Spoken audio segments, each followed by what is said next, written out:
MiniWarGamer Dave here from MiniWarGaming.com. Okay, Wargamers, Fireman Tim has done it again. Let me show you his next project that he is working on at the same time as he's working on other projects, because he's able to multitask really, really well. Is that right? It is right. He's a superhuman. There's one testimonial. There you go. Yes, this is my Grail chapel for my Bretonians, made with Hearst art molds, individual blocks cast, and I glued them all together using the plans that are available on the Hearst Arts site. You make all kinds of nice, cool Gothic stuff like this church, and that's just the beginning. Now, you glued every single one of those blocks together. Yes.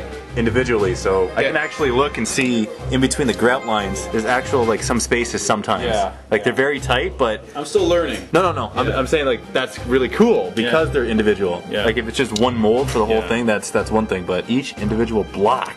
Yeah. And you just do a little bit at a time, eh? If you tried to glue it all at once, it would probably just all fall apart. And so there's a mold for every single component here, right? Yeah. And you didn't have to cut any molds because they come. A few of them, like a few of these little pieces up here, I had to actually sand down to get to fit properly. See that one right there? A few of them had to be sanded, but for the most part, everything is just stock right from the molds. We're probably at stage. We're at the painting stage. It's going to have a wrecked roof on the top, like a burnt out roof, just so you could put a unit inside. And now is that you can take off the roof? It's modular, or? It's just going to be a little piece of roof here, so you should just be able to reach right in. You could make it. You could have the roof removable if you wanted to. I kind of want it as a burnt out ruin because it's my first one I've made, and it's not really up to what my standard should be. But like I said, it's the first one I put together, so the next one will of course be a lot better, a lot more cleaner and tighter. Well, for a first attempt, it's pretty ridiculously sickly awesome. It's pretty cool. Let's get a figure here to show the scale. It's a gorger. It's a gorger, eh? Yeah, it's kind of big unit. That's the scale. Maybe a space marine. Here we go. Grab the space marine here for scale. That's pretty cool. It worked for 40K too. It's mostly like a fantasy design because it's large kind of stones that are cut. It's Gothic, so like it'll go with anything that's in the Imperium. It's time consuming, but it's a nice finished product, and it's just like putting Lego together. You know, if you played with Lego as a kid, this stuff's easy for you.